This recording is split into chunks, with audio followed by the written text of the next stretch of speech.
So far on this channel I've mainly drawn pictures of standard gauge engines, along with engines of the 2-foot 3-inch narrow gauge.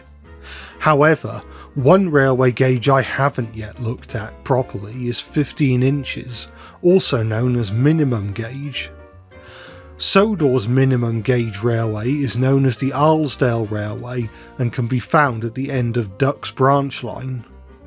Throughout the course of 2 books, we get to know about 5 of the railway's engines: Mike, Bert, Rex, Jock and Frank.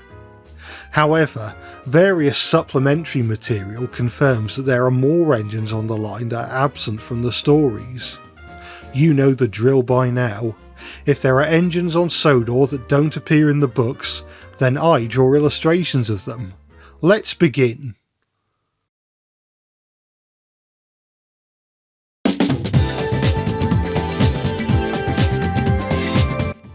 The Blister twins are a pair of diesel tractors, originally built to construct the line and were kept around afterwards as shunters, and are also used to help repair and maintain the track.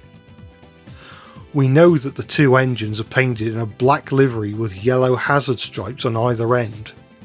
We also know that the 2 engines have a hard time starting on cold mornings. Their names, according to the Island of Sodor book, are Blister 1 and Blister 2. Maybe they're like Thing 1 and Thing 2. My line of thinking is that the Blister Diesels largely keep themselves to themselves, but they're by no means introverts.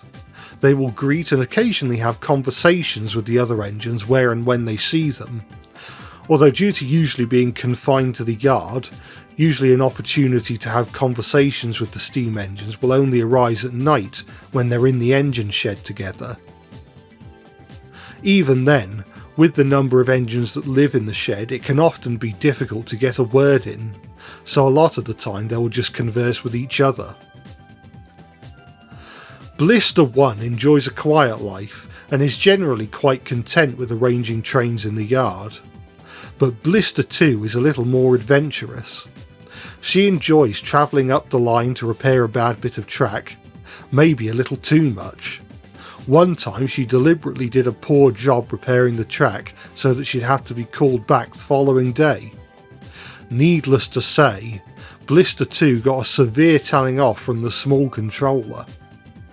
Blister 1 is generally a bit more sensible and tries to rein her sister in when she can. Blister 2 often laments this, calling Blister 1 a fun vacuum, but deep down she does know that Blister 1 is only trying to look out for her. Blister 2 does her bit to help out Blister 1 as well, often helping her to raise her confidence with regards to trying new things. They might not get along 100% of the time, but they dare not imagine where they would be now if not for the other twin.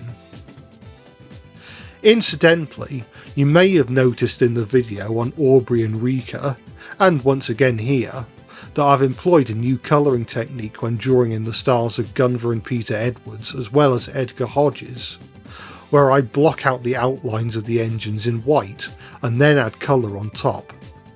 This is to achieve a more convincing watercolour effect.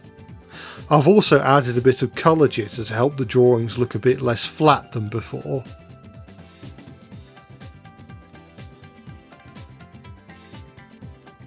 And, with all that said, here is the completed drawing.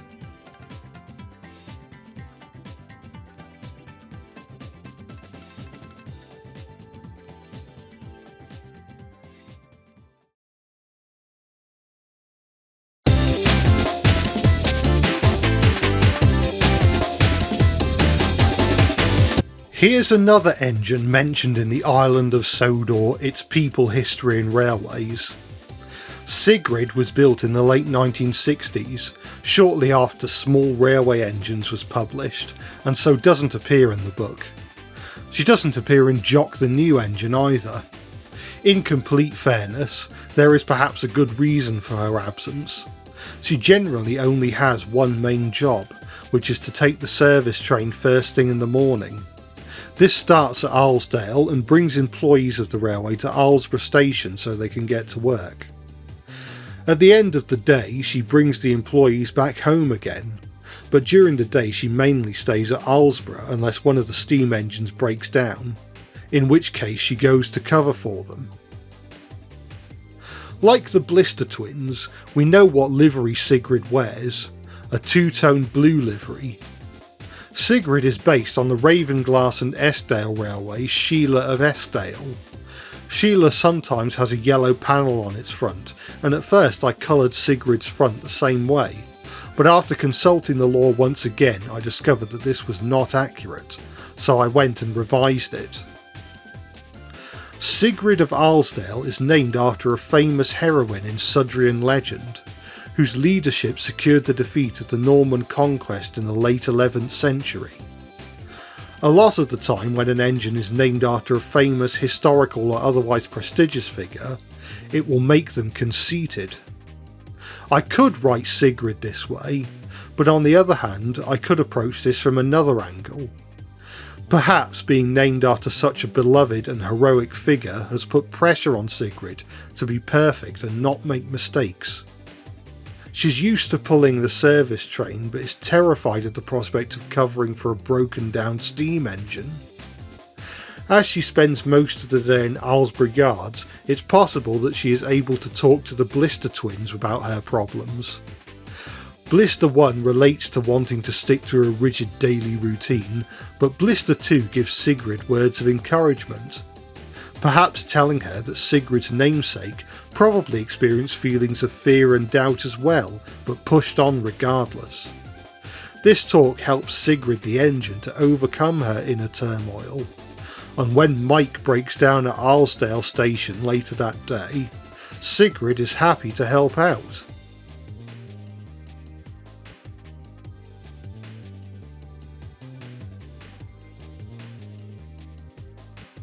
And so, here is the completed illustration.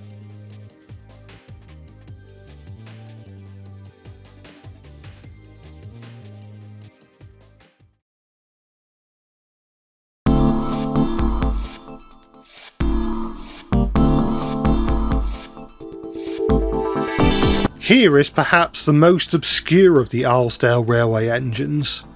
It is believed that the Ford diesel no longer works on the Arlesdale Railway and was sold somewhere else, assuming he is even still canon.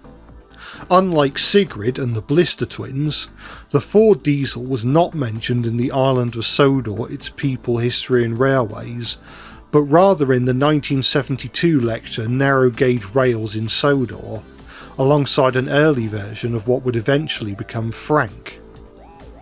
Ford, as I've decided to name him, is based on Royal Anchor, a Bobo diesel unit, and designed by Charles Lane in 1956. Originally built for the Romney, Hythe and Dymchurch Railway, it was acquired by the Ravenglass and Arlesdale Railway 5 years later. By 1978 it had been sold again to Steamtown in Carnforth, and since 2000 has been owned by Francis Ford Coppola and is based in California. Given how many times the engine changed ownership, it's possible that the Ford diesel actually is Royal Anchor, but assuming he isn't, it's still likely that he had the same issues regarding strength. Ford struggled with hauling more than 3 coaches, meaning he wasn't much good for pulling trains during peak times. He would see more use during less busy times, usually out of season weekdays. Ford would also see use pulling the wool trains. The lecture claims that the Ford diesel wore a blue livery, but doesn't go into specifics. I've given him a 2-tone blue livery similar to Sigrid of Arlesdale, albeit with a red dividing line. Although Ford struggled with heavy loads and lacked proper brakes, Ford tried to keep a stiff upper lip. He did what he could to power on through even when he was really struggling. Sometimes this was successful, sometimes it wasn't. This all came to a head one day when he became entrusted with a longer wool train. When he got to Arlesdale station he overshot the platform and the turntable, crashing through the buffers. Ford wasn't badly damaged but was a bit shaken up, and it was clear that the Arlesdale Railway wasn't the right fit for Ford. He was sold to a quarry on the mainland where he could travel short distances and not worry about pulling long trains. Nobody is quite sure where he is now, but I like to think he eventually found a home where he could do the work that suits him and isn't beyond his capabilities. And, with that said and done, here is the completed drawing.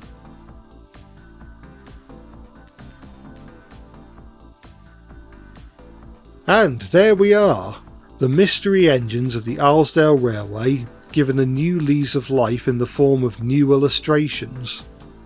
Another all diesel video from me this week. Let me know what you thought of this video by leaving a comment, and maybe subscribing if you like what I do.